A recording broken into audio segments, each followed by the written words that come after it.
감사합니다. 아멘 할 때 제일 높이 하셨던 분 누군지 몰라도 그분이 제일 잘하신 것 같습니다. 이 찬양의 끝에는 아주 크게 아멘 해야 될까요? 다 같이 한번 아멘 할까요? 아멘! 예, 하나님 나의 반석이십니다. 오늘 설교 제목이 진정한 나의 소유라는 제목으로 말씀을 전하고자 하는데요, 이 성경에서 가장 긴 장이 어딘가 하면 어딜까요? 시편 119편입니다. 몇 절로 되어 있는가? 176절로 되어 있습니다. 보통 시편이요, 5절, 3절 이런 성경도 있거든요. 시편 읽을 때도 보면 잘 넘어갑니다. 그런데 119편 오면 이거 몇 장을 해야 넘어갑니다. 이 한 장이.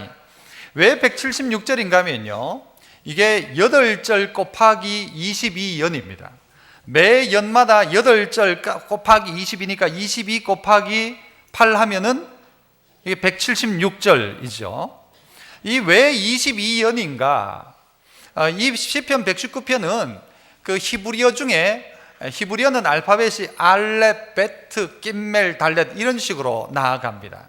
그 첫 글자 알렙에 따라서 8절 한 시를 만들고, 두 번째 연에는 베트를 가지고 만들고, 마지막 글자까지 22개의 이 알파벳에 따라서 말을 그렇게 만들어 놓은 것입니다. 그런데 이 각 모든 성경 119편의 전체적인 결론은 뭔가 하면 말씀입니다. 말씀.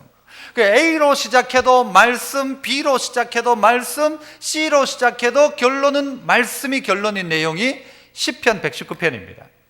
우리나라 말로도 한번 제가 언뜻 한번 해봤는데요, 가장 귀한 것은 말씀입니다. 나에게 제일 귀한 것은 말씀입니다. 다시 생각해도 말씀입니다. 여기서부터는 어렵습니다. 잘 모르겠어요. 그런데 이 각각의 알파벳을 가지고 말씀과 다 연관시켜 놨어요. 그리고 그 모든 것의 결론을 말씀으로 해놨다니까요. 그러니까 우리가 읽어야 될 모든 문제의 해답은 말씀에 있다라는 것이기도 하죠. CCC의 김중곤 예전에 목사님은 백문일답이라는 것을 만들었죠. 문제는 100가지인데 답은 전부 뭔가 하면 예수 그리스도입니다. 여러분의 기쁨은 누구입니까? 하면 답이 뭐예요? 예수 그리스도. 여러분이 오늘 여기에 모인 이유가 무엇입니까? 예수 그리스도. 모든 문제의 해답을 예수 그리스도로 백문일답이라고 이야기했는데, 오늘 여기에 이 시편 기자도 A부터 시작해서 알파벳 전체를 통해서 22가지를 이야기하면서 모든 결론은 뭔가 하면 하나님의 말씀이 우리의 인생의 결론이다, 이걸 우리에게 가르쳐주고 있습니다. 그래서 오늘 진정한 나의 소유는 뭐냐? 이 답도 뭔가 하면요, 말씀이 우리의 진짜 소유다, 우리의 진짜 가져야 될 것이 있다면 말씀이다 라는 것을 우리에게 이야기해 주고 있습니다. 소유란 것, 내가 뭔가를 가진다는 것, 여러분 언제부터 가지려고 했을까요? 모든 것을 다 가지고 있으면요, 가질 필요가 없습니다. 여러분 공기 가지려고 노력합니까? 모두에게 주어져 있잖아요. 그런데 여러분이 공기 담아가지고 주머니에 넣어놨다가 나중에 쉬고 합니까? 물론 참 좋은 공기는 봉다리 넣어가지고 판다고 하더라고요, 요즘은. 그런데 여러분 그렇게 합니까? 안 하죠. 모두에게 주어진 것이기 때문에 그래요. 에덴 동산 안에서 아담과 하와가 사과 따가지고 자기 주머니 숨겨놓고, 배 따가지고 자기 이름 적어놓고 아무도 건드리지 마시오, 이렇게 해놓습니까? 할 이유가 있습니까? 그럴 이유가 없죠. 왜? 모든 것이 그의 것인데 뭘 자기가 챙길 필요가 있습니까? 에덴 동산에 막 냉장고 갖다 놓고 막 창고 만들어가지고 이 자물쇠 잠가놓고 그렇게 안 해도 된다는 것이죠. 왜냐하면 모든 게 공급되어져 있기 때문입니다. 그런데 언제부터 사람들이 내 걸 찾습니까? 죄 짓고부터 자꾸 자기 거 찾습니다. 내 거, 그걸 숨겨놓고 내만 먹겠다고 하고, 내일을 책임지는 건 아무도 못 책임지고 내가 어디 숨겨놓아야 되는 거예요. 그런데 이런 소유를 하려고 하고 있는 우리에게 있어서 진짜 소유는 뭘까?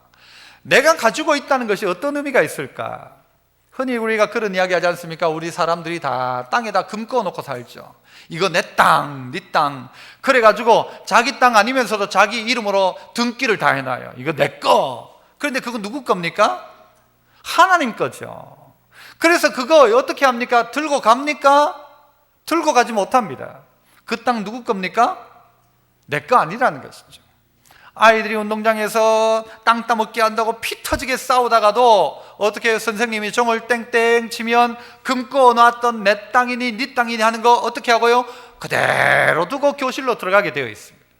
똑같이 우리 인생도 하나님이 부르시면 내 거, 네 거 아무리 금고 놓고 측량을 해놔도 내 거 아니라는 것이고 그거 내 소유 안 된다는 것입니다.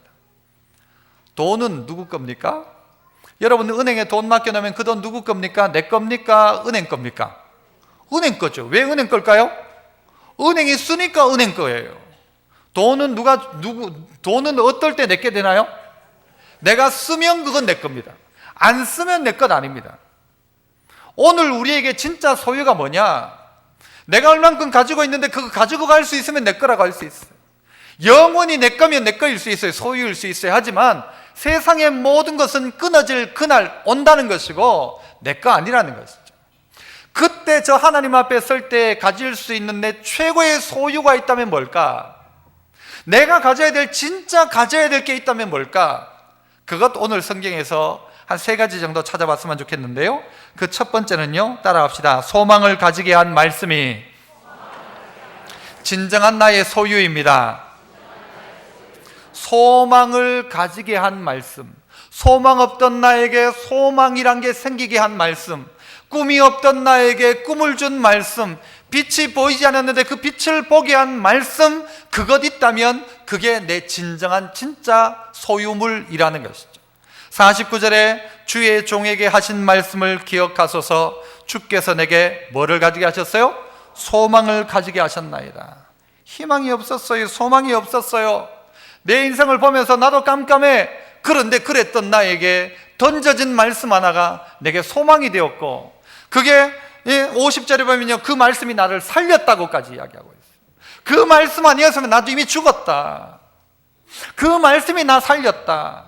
그 말씀이 내게 소망이 되어서 오늘 내가 이 자리에 앉아있다. 이런 말씀이 있는 사람, 그는 진정한 소유자입니다. 하나님 보고 뭐라고 이야기해요? 하나님, 주의 종에게 하신 말씀을 기억해 주십시오 라고 이야기하죠. 하나님 보고 기억해 달래요. 하나님이 기억해 주셨으면 좋겠대요. 여러분, 하나님 기억하실까요? 안 하실까요? 하나님 기억하죠. 기억 안 하는 건 누구예요? 우리가 기억 안 하지. 우리가 기억하면 하나님은 기억하고 있어. 나는 하나님 그 말씀을 기억하고 있는가? 나를 살리고 소망을 주셨던 말씀을 기억하고 있는가? 그렇다면 그 사람은 진짜 소유한 자입니다. 그러나 대부분이 놓치고 살아간다는 것이죠. 그러면서 하나님 보고 묻죠. 하나님 기억하십니까? 하나님 기억하십니까? 우리 그렇게 느껴질 때 많아요. 하나님이 기억 안 하시는 것처럼 느껴질 때가 많아요. 하나님은 주로 뭐 하시는 분이에요? 우리한테 곧장곧장 주는 분이에요? 주기 전에 약속하는 분이에요? 주로 하나님 어떻게 하시던가요? 곧장곧장 주는 게 아니고 하나님은 우리한테 주로 약속을 해요. 약속을. 기다려라 줄게. 얼마 기다려요? 좀 오래 기다려요? 보통 금방이에요? 가능하면 하나님은 좀 오래 기다리게 하는 것 같아요. 그리고 하나님은 계속 너 내 약속 믿나? 내 약속 믿어라. 내가 했던 말 기억해라. 그렇게 하시죠. 그런데 그 말씀이 내게 뭐가 되었는가 하면 소망이 되었다는 거예요. 그 말씀을 듣고도 소망이 없었는데 그 말씀 듣고 나니까, 하나님의 그 음성 듣고 나니까 내 안에 소망이란 게 생기기 시작하는 거예요. 이사야 49장에 보면요, 15절에 이런 말씀이 있어요. 여인이 어찌 그 젖 먹는 자식을 잊겠느냐. 이 엄마가 어떻게 자기 젖 먹는 애를 잊어버리고 저 놀러 갔다가 맞다, 애 젖 먹여야 되는데 밤늦게 돌아옵니까? 아니잖아요. 애가 있으면 엄마는 항상 그 주변에 있죠. 젖 먹이는 자식을 그 여인이 어떻게 잊겠느냐. 자기 태에서 난 아들을 긍휼히 여기지 않겠느냐. 당연히 엄마라면 그렇게 한다. 그렇지만 그들은 혹시 잊어버릴지라도, 그 엄마가 젖 먹는 애를 혹 잊어버릴지라도, 그럴 일 없지만 그렇게 할지라도 나는 어떻게 한대요? 너를 잊지 않겠다. 하나님이세요. 까먹으면 네가 까먹지 난 안 까먹는다. 내가 한 약속. 잊어버린다면 네가 잊어버리지 난 안 잊어버린다. 내가 어찌 너를 잊겠느냐. 나는 너를 잊지 않는다. 이 하나님의 약속이란 것입니다.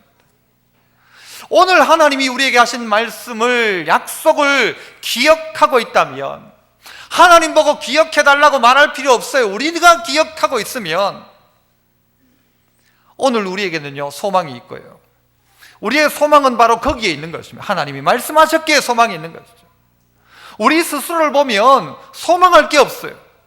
하지만 하나님이 우리에게 약속하셨기에 우리에게 소망이 있는 것입니다. 그 하나님 우리에게 뭐라고 말씀하세요? 야, 내가 이거 줄게 저거 줄게 하지 않고요, 뭐라고 하는가 하면 나는 너의 하나님이다 그랬어요. 너의 하나님이라고 했어요. 나는 너의 상급이다, 나는 너의 방패다, 나는 너의 친구다. 뭐죠? 이건 하나님이 우리에게 무엇을 이야기하는 것입니까? 소유물 정도가 아니라 하나님과의 관계를 이야기하고 있는 것입니다. 에덴 동산에서 야, 사과 줄게 하지 않았어요. 하나님을 주신 거예요. 내가 너의 방패, 내가 너의 상급, 내가 너의 하나님, 내가 너의 친구, 내가 너를 돕는 자, 내가 너와 함께하고 내가 너와 하나님과의 관계라는 것입니다. 그런데 우리는 이 관계를 떠나서 자꾸 뭔가를 가지려고 하죠. 그런데 뭔가를 가지려 하지 말고 진짜 가질 게 있다면 그건 누구를 가지라는 거예요? 하나님을 가지라는 거죠.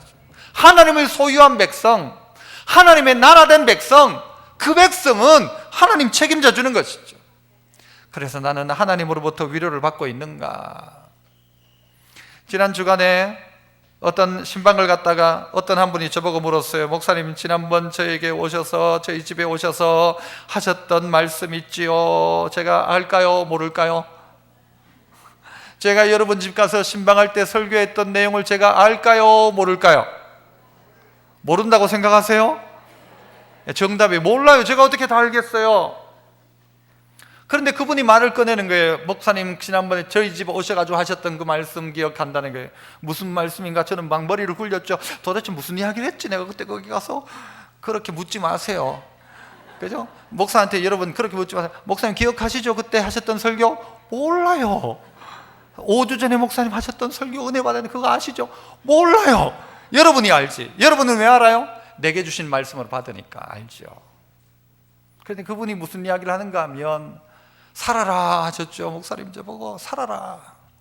갑자기 이제 막 머리가 돌다가 보니까 맞다 싶은 거예요. 그래 맞다, 피투성이가 되어 살아라, 그 말씀했죠. 그분의 상황을, 힘들고 어려운 상황 속에 제가 이 설교를 했었어요. 에스겔 16장 6절, 내가 네 곁으로 지나갈 때에 네가 피투성이가 되어 발짓하는 것을 봤다. 이스라엘의 상황이 그랬어요. 피투성이가 되어서 발짓하는 것을 내가 보고 네게 이르기를 너는 피투성이라도 살아있어라. 다시 이르기를 너는 피투성이라도 살아라. 살아라 그래. 이 말씀 목사님 저에게 하셨는데 이 말씀 붙들고 본인이 자기에게 주는 말씀을 받았다는 거예요. 피투성이라도 살아라. 죄 지었어도 살아라. 죽을 것 같아도 살아라. 살아야 돼요? 죽어야 돼요? 내 같은 놈이 뭐 살 자격이 어디 있습니까? 난 죽어야 돼. 이렇게 말하는 사람도 그럼 죽어야 돼요? 살아야 돼? 살아야 돼. 왜 살아야 될까요? 왜 살아야 돼요? 아니 그런 죄인이 죄 짓고 죽어야지. 죽어 마땅한 놈인데 죽어야지.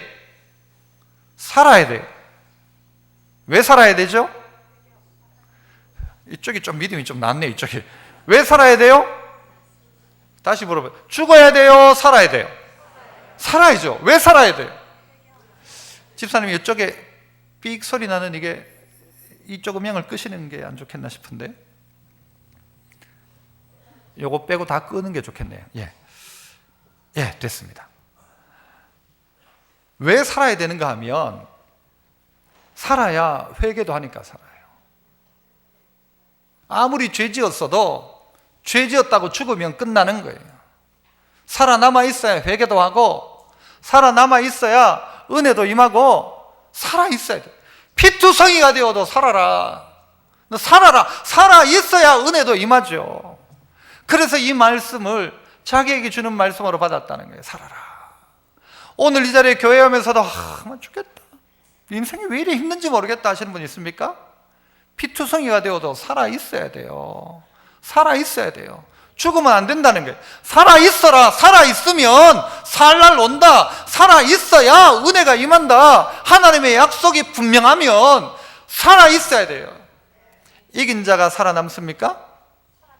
살아남은 자가 이기는 겁니다. 한번 따라합시다.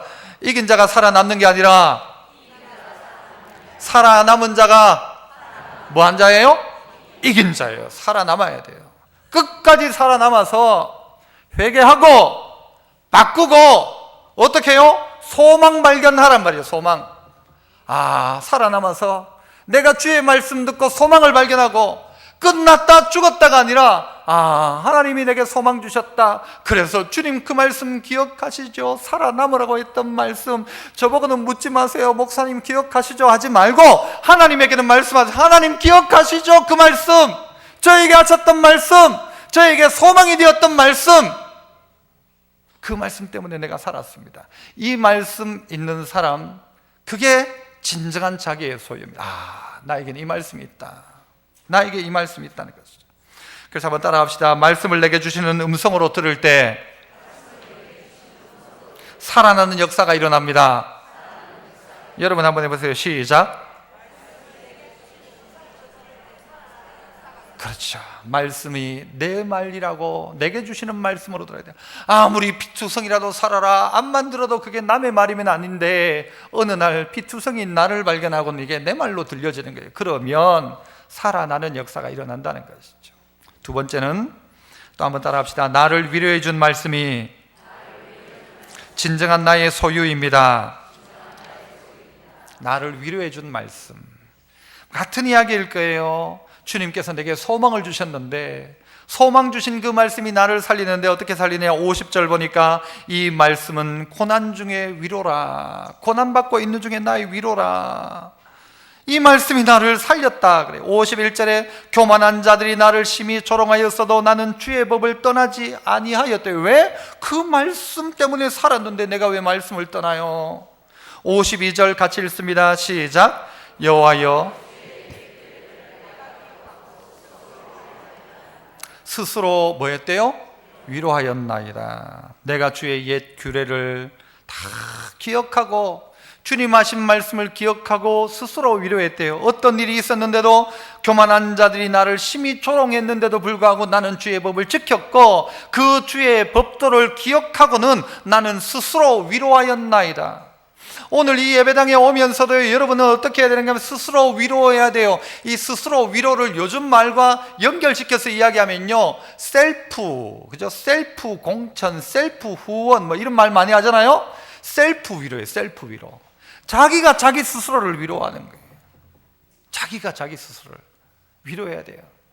잘했다 칭찬하는 거죠. 괜찮다 칭찬하는 것이죠. 우리 같이 한번 위로해 볼까요? 자, 오른손을 한번 내시고, 자, 자기 머리를 싹 쓰는, 잘했다 잘했다, 머리 끌지 말고 빗지도 말고 위로하는 거예요.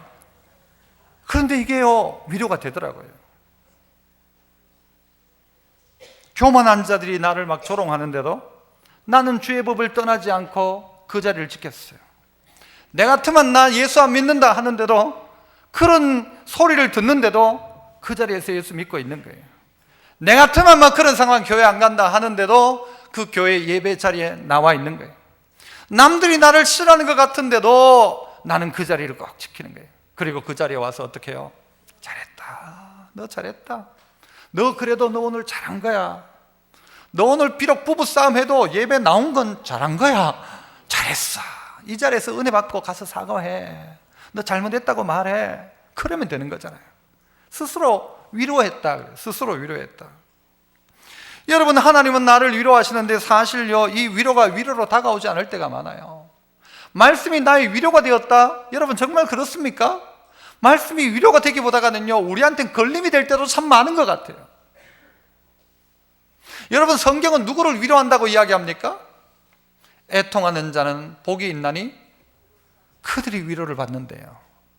아니, 이런 성경 말씀 없었으면 좋겠어. 그냥 위로하시면 되지 왜 애통하는 자가 위로를 받는다고 해요?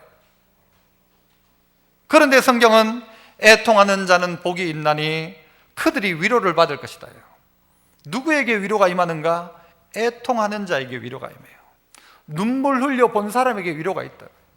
우리의 신앙의 선배들을 생각해 보면요, 여러분, 우리의 선배들은 이 성경에 보면요, 저희 어머니도 그랬어요. 구석구석 보면요, 이게 뭐 눈물 자국도 있고 침 자국도 있어요.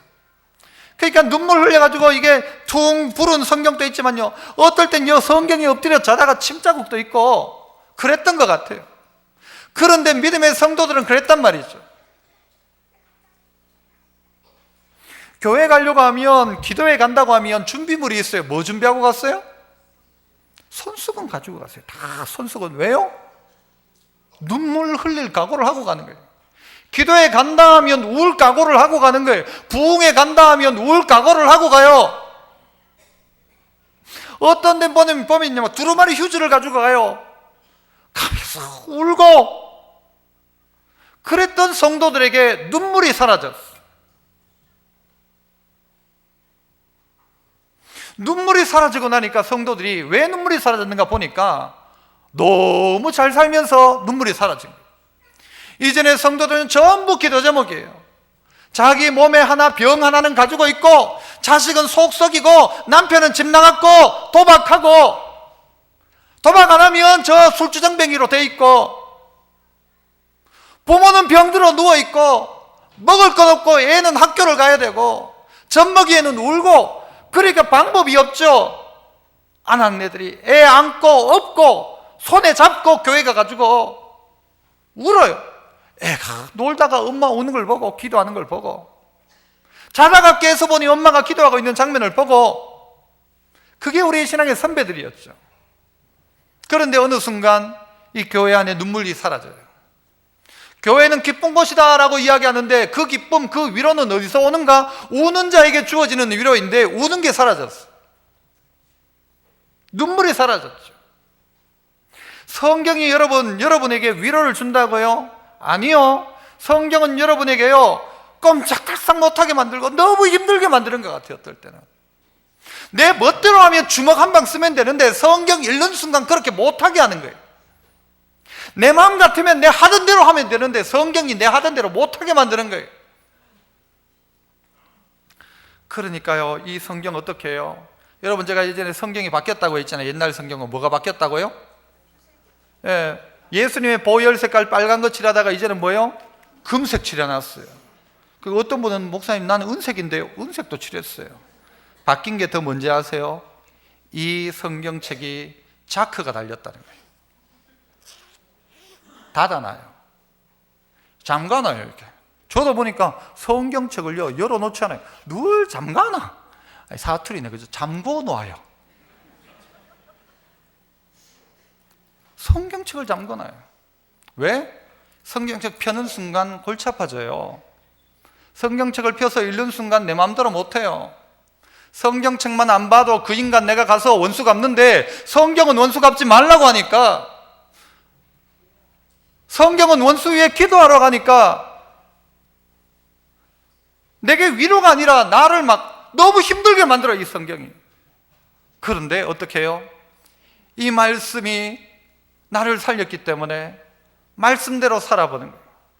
성경책을 닫아놓는 게 아니라 펴놓고 말씀을 읽어보니까 이 말씀이 나를 가르치는 게, 나를 교훈해요. 밤마다 내 심장이 나를 교훈한다는 것처럼 말씀이 나를 교훈해요. 하니까 어떻게 해요? 말씀을 지키죠. 지킨 나를 보니까 너무 대견한 거예요, 어떨 땐. 그래서 어떻게 해요? 야, 내가 옛날 같으면 이렇게 하지 않았을 건데 참 대견하다, 대견하다. 오늘 아침에 누군가가 저에게 문자를 보냈어요. 문자를 보내면서 뭐라고 했는가? 목사님, 제가 오늘 서울 가는 일 때문에 교회를 못 나갈 줄 알았는데, 아들놈이 같이 이제 서울에 가야 돼. 초등학생인데 아들이 서울 가야 되는데, 이 아들이 뭐라고 하는가 하면, 아빠 예배 못 가면 새벽 기도라도 가요.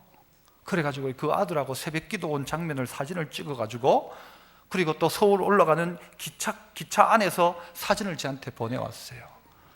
아이고, 그분도 어떻게 해야 돼요? 자기 스스로 하면서 잘했다, 아들한테도 잘했다, 그죠? 여러분, 오늘 이 자리에 앉아있는 분 가운데 스스로 위로하십시오. 하나님께서 나를 이 자리에 부르셨다, 나 참 잘했다, 오늘 네가 했는 일 중에 제일 잘한 건 교회에 온 거다, 잘했다. 칭찬하십시오. 칭찬하십시오. 그런데 우리 어떻게 해요?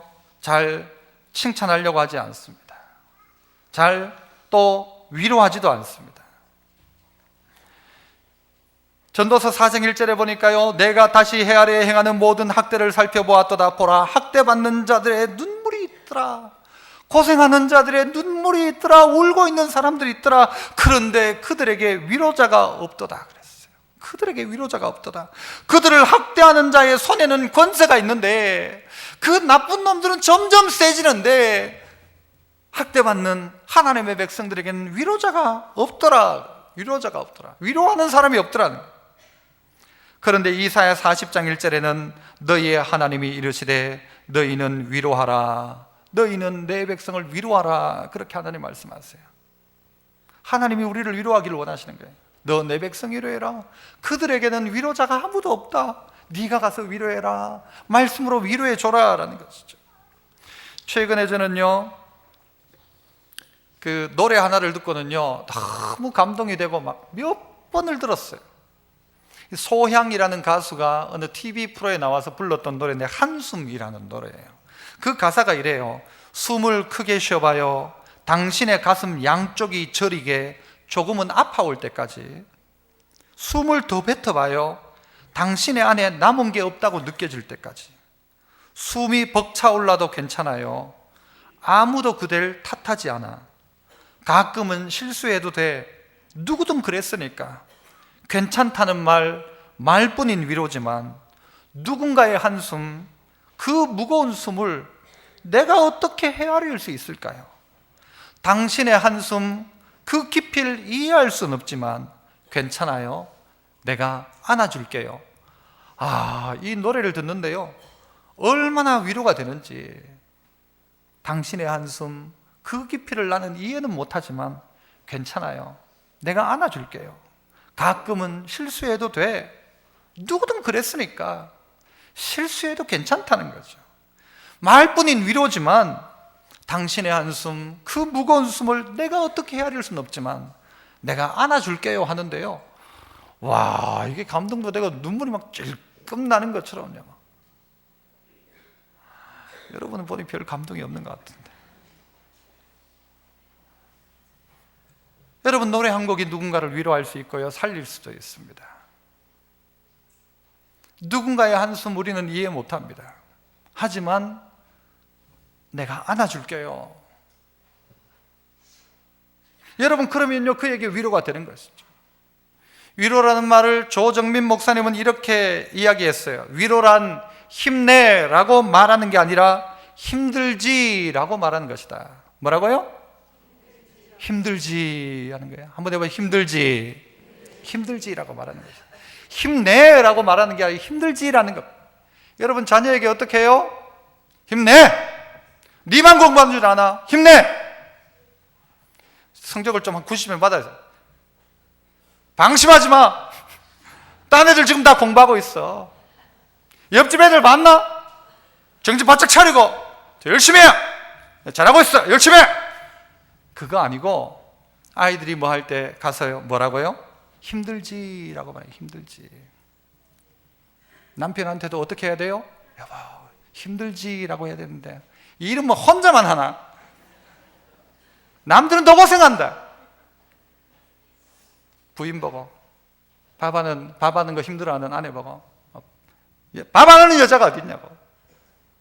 우리 엄마는 어땠는지 아냐? 전기밥솥도 없었다. 세탁기가 어디 있었나? 허강에 맞춰가지고. 아니에요. 힘내가 아니고 힘들지라고 뭐예요? 이해해 주는 것이죠. 저도 그거 참 잘 못하는 것 같아요. 그런데 힘들지 하는 거예요. 힘들지. 우리 왕 옆 사람에게 힘들지 한번 해볼까요? 힘들지. 예, 해봐요. 빨리 시킬 때 해요. 그런데요, 이 말 한마디가 정말 위로가 될 때가 있어요. 진짜 힘들 때는요, 힘들지 하면요 눈물이 펑 터져요. 그런데 이 말씀이 나의 위로가 되어요. 하나님이 나를 위로해 주길 원하신대요. 그리고 이 말씀은 나의 위로라. 이 말씀은 나의 위로였다. 여러분, 저는 설교 준비하다가요, 이 위로라는 이야기를 쭉 생각하다가 누가 생각났는가 하면 데이비드 선교사님이 생각나는 거예요. 데이비드 선교사님이 내 종양이 있는데 이 다른 하나가 큰 게 생겼는데, 그래가지고 어쩔까 고민하고 MRI를 다시 찍었는데 다시 또 2개가 더 또 발견된 거예요. 그래서 문자가 오고 통화를 하는데 내가 신기옥 선교사님한테 무슨 말할 게 없는 거예요. 말할 게 없어요. 아유, 그래요. 내가 무슨 고칠 뭐가 있으면 막 기도하면 막 벌떡 일어나면 좋겠는데 그렇지 않으니까 그래요. 더 이상 해줄 게 없는 거예요. 정말 이 말뿐인 위로지만 하나님이 이 가정 가운데 좀 은혜를 줬으면 좋겠다, 그런 기도밖에 안 나오는 거예요. 그래, 기도할게요. 이 말 말고는 해줄 수 있는 게 없는 거예요. 그러면서 열왕기하 20장 말씀이 생각났어요. 너는 돌아가서 내 백성의 주권자 히스기야에게 이르기를, 하나님이 히스기야 보고 죽는다 이야기했거든요. 그런데 히스기야가 어떻게 하는가 하면요, 벽을 보고 기도해요. 죽는다 하는데 알았습니다, 죽겠습니다 하지 않고요, 살려달라고 기도하는 거예요. 그러니까 하나님이 이사야를 다시 보내면서 다윗의 하나님 여호와의 말씀이 내가 네 기도를 들었다, 그리고 내가 네 눈물을 보았다 그러신 거예요. 내가 네 기도 들었고 내 눈물을 보았다. 하나님이세요. 내 눈물 봤다라는 거죠. 하나님이 보고 싶었던 건 그건지 몰라요. 내 눈물. 애통하는 자는 위로받는다 그랬어요. 하나님 앞에 애통하면 분명한 위로가 있어요. 애통하는 교회는 은혜로운 교회가 돼요. 눈물이 없이는 천국 못 간다는 말이 있어요. 마른 눈 가지고는 천국 못 간다. 눈물이 있으면 하나님의 위로가 있다니까요. 하나님을 향한 애통이 있으면 그 자리에 하나님의 위로가 있다는 거예요. 내가 네 눈물을 봤다라는 거예요.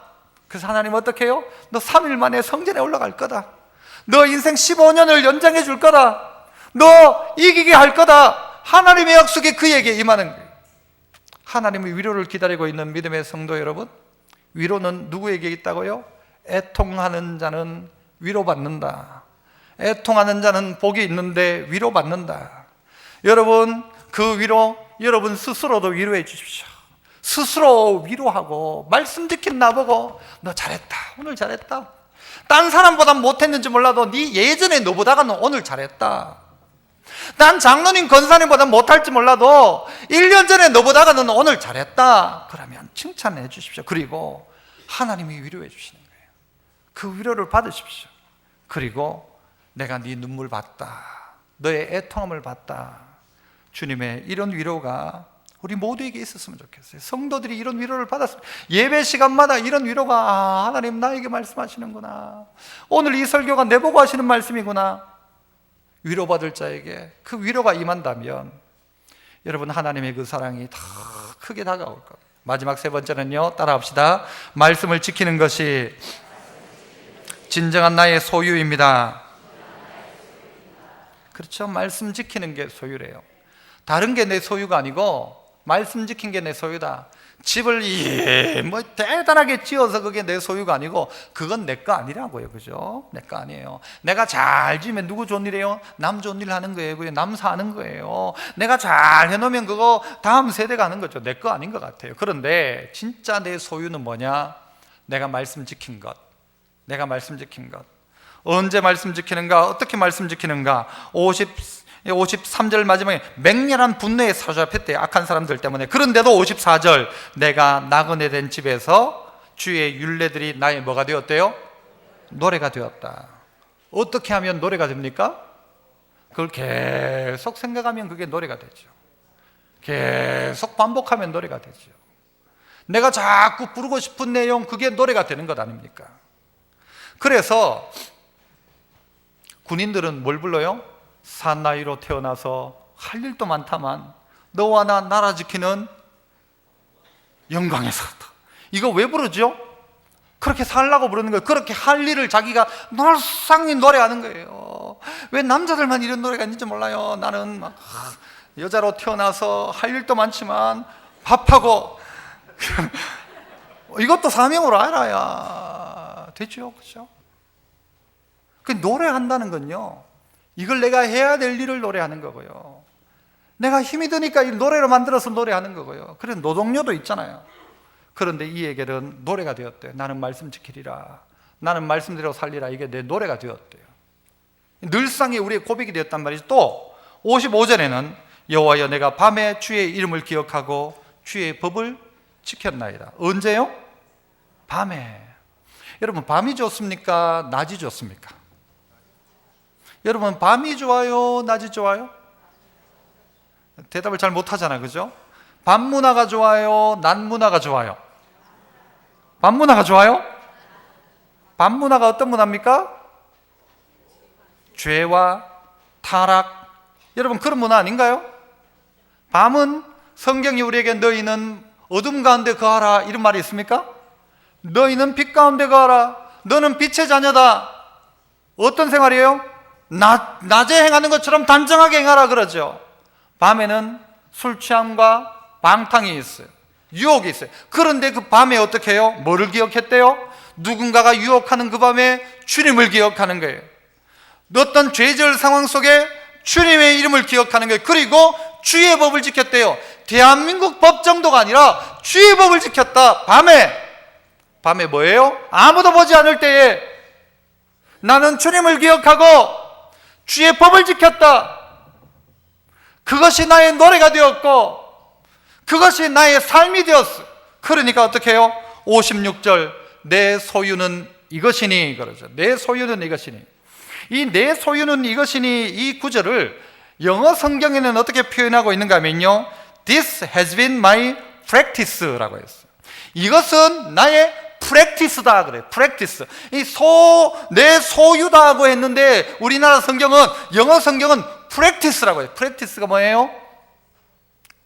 실습, 실천. 이것이 더 나가면 뭐가 되나요? 습관, 버릇. 이것이 내 습관이 되었어요. 이것을 한 번, 두 번 행하니까 이것이 내 버릇이 되었어요. 이것이 내 삶이 되었어요. 처치 프랙티스 하면 뭘까요? 교회 실습일까요? 아니, 그게 뭔가 하면 교회 예배를 이야기해요. 캐톨릭 프랙티스 하면요, 캐톨릭 예배를 가지고 캐톨릭 프랙티스라고 해요. 이 프랙티스는 뭐냐? 예배도 그렇게 이야기하는 거예요. 예수 믿는 자의 한 번의 실천이 두 번이 되고 버릇이 되고 습관이 되고 삶이 되고 그게 곧 예배란 말이죠. 이것은 나의 예배인데 뭐가 예배냐? 주의 법도를 지킨 것이 나의 예배입니다. 내가 이렇게 예배한 것이 나에게 최고의 소유입니다. 이게 내 거란 거죠. 하나님을 향한 삶의 예배, 습관이 된 나의 삶.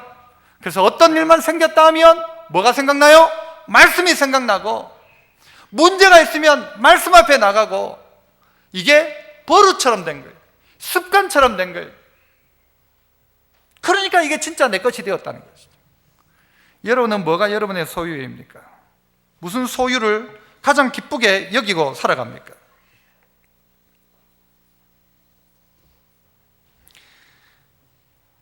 전도서 5장 11절에 이런 말씀이 있어요. 재산이 많아지면 먹는 자들도 많아지나니 그 소유주들은 눈으로 보는 것 외에 무엇이 유익하랴.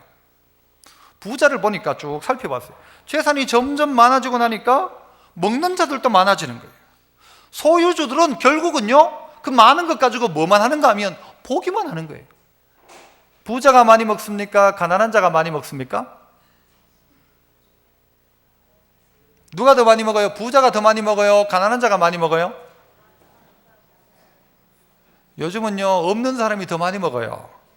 있는 사람은요, 요만큼 해가지고 먹고 팔아요. 뭐 살찐다고 안 먹어요. 없는 사람이 더 먹어요. 부자는 그러면 어떻게 하나요? 부자가 돈 있다고 막 여러분 여기다 막 금을 막 몇 겹씩 해가지고 입습니까? 부자는 막 입으면 옷이 아니고 그게 무슨 뭐 날아갑니까? 아, 요즘 날아가는 것도 있다 맞다. 그 부자는 먹으면 막 남들보다 더 뭐 맛있습니까? 그래봤자 밥이고 그래봤자 옷이고, 뭐 귀에 달면 그렇게 행복해집니까? 막 다이아를 막 이 귀에도 막 덜덜덜덜 달아가지고 막 재방틀로 막아 달아놓으면 행복합니까? 손가락 10개 다 끼워 넣으면 행복합니까? 손톱마다 막 금을 붙여, 금가루를 붙이고 막. 요즘 회에도 그런 거 있대요. 회집에도 가니까 고기 위에다 금박지를 막 해가지고, 어이구야. 그러면 정말 맛있어지나요? 보는 것 외에 뭐가 있느냐는 거예요. 보는 것 외에. 보는 게 다다는 거예요. 보는 것. 그러면 우리에겐 뭐가 진짜 소유냐? 가진다는 것이 무슨 의미가 있느냐? 영어 단어 중에 화이트 엘리펀트란 말이 있습니다. 흰색 코끼리란 말이죠. 흰색 코끼리. 이 흰색 코끼리가 어떤 의미인가 하면은, 저기 인도 같은 데 가면, 인도에 가면 코끼리 중에 흰색 코끼리가 있어요. 이 코끼리는 신성하게 여깁니다. 우리나라도 졸개들이 백말 탑니까? 못 타죠. 누가 백말 타요? 그건 최소한 왕이나 제일 높은 장군이 백말 딱 타잖아요. 그죠? 그런데 이 흰색 코끼리를 왕이 딱 보고는요, 좋아하는 사람한테 줄까요? 안 좋아하는 사람한테 줄까요? 좋은 사람한테 주겠죠. 천만에요. 자기가 싫어하는 사람에게 그 코끼리를 준대요. 받은 사람은 나 임금한테 코끼리 받았다 이런데요. 그런데 그 신성한 코끼리 데리고 일 시킬 수 있나요? 없나요? 일 못 시켜요. 그 코끼리 죽으면 돼요? 안 돼요? 팔아먹을 수도 없어요. 왜? 왕이 줬으니까. 그러니까 그 코끼리를 먹는 걸 된다고요. 막 엄청 먹잖아요. 그 다 먹이는 것 대다가 집안이 망한대요. 코끼리 먹이다가 집안이 망한대요. 그래가지고 마음에 안 드는 사람이 있으면 그 사람한테 그 코끼리 준대요. 그러면 그 집 망한대. 왜? 코끼리 먹이다가. 오늘 우리에게도 하얀 코끼리 한 마리씩 있는 것 같아요. 그거 먹이다가 내가 끝나는 거예요. 눈으로 보기만 좋은 거예요. 그런데 그거 위에 인생을 살면서 그게 내 소유라고 생각하는 거예요. 하얀 코끼리 말고도 있죠. 뭐예요? 물 먹는 하마. 물만 먹는 게 다 먹어요. 그거 먹이다가 보니까 다 사라지는 거예요. 여러분 인생 가운데도 이런 것들이 있더라는 거예요. 내 소유를 이걸로 알고 여기고 살아가는 거예요. 그래가지고 하얀 코끼리 먹이다가 다 끝나는 거예요. 한번 말씀드리면, 예배 시간에 자꾸 이야기하지 마세요. 저만 이야기해야 돼요. 옆 사람하고 이야기하는 시간이 아니고요. 그죠? 오늘 우리가 해야 될 것은요, 내 진정한 소유는 이것인데 주의 말씀을 지킨 것입니다. 요한일서 3장 24절에도 그의 계명을 지키는 자는 주 안에 거하고 주는 그 안에 거하시나니 우리에게 주신 성령으로 말미암아 그가 우리 안에 거하시는 줄 우리가 아느니라. 주의 계명을 지켰는데 내가 주 안에 거하는 걸 알고, 주님이 내 안에 계신 것을 알고, 우리에게 주신 성령이 깨닫게 하는데 뭘 깨닫게 하는가? 그가 우리 안에 거하시는 줄을 알도록 깨닫게 하시더라고요. 성령께서. 어떻게 하니까? 성경대로 계명을 지켜보니까 그렇다는 것이죠. 말씀을 지키면 그렇더라. 그래서 믿음의 고백이 내 소유는 이것이니, 내 습관은 이것이니, 내 버릇은 이것이니, 내 예배는 이것이니, 내 삶은 이것이니 주의 법도를 지킨 것입니다. 말씀 지킨 게 내 최고의 소유입니다. 주님 앞에 섰을 때 내가 주님 앞에 내어놓을 게 뭐예요? 주님, 말씀대로 살다가 왔습니다. 말씀대로 살다가 왔습니다 하면서 여러분이 해야 될 게 하나가 있어요. 뭐죠? 머리를 이렇게 내밀어야 돼요. 그러면 주님 어떻게 하실까요? 그래, 잘했다. 그래, 잘했다. 그래, 잘했다. 그러니까 시편 23편에도요, 기름으로 내 머리에 바르셨으니. 그래서 주님 앞에 칭찬받는 성도 되시고, 오늘 이 예배를 통하여 말씀을 통하여 위로받고 또 소망을 발견하고 또 말씀대로 살기를 결단하는 우리 믿음의 성도 다 되시기를 축복합니다. 기도하겠습니다. 은혜로우신 하나님 아버지, 감사합니다. 주님, 우리는 우리 자신을 바라볼 때 소망 없고 끝난 것 같고, 내가 날 봐도 희망이라고는 없고, 내가 나에게도 스스로가 절망하고 내가 나를 믿지도 못하는 그런 인생이지만, 그러나 주님, 우리에게 말씀으로 소망 주시고 말씀으로 위로하시고 말씀 지켜 살아갈 수 있는 힘과 은혜와 능력 주심을 감사합니다. 이 말씀이 진정한 나의 소유되어 믿음 지켜나가는 믿음의 귀한 일꾼 다 되게 하여 주시옵소서. 예수님 이름으로 기도합나이다. 아멘.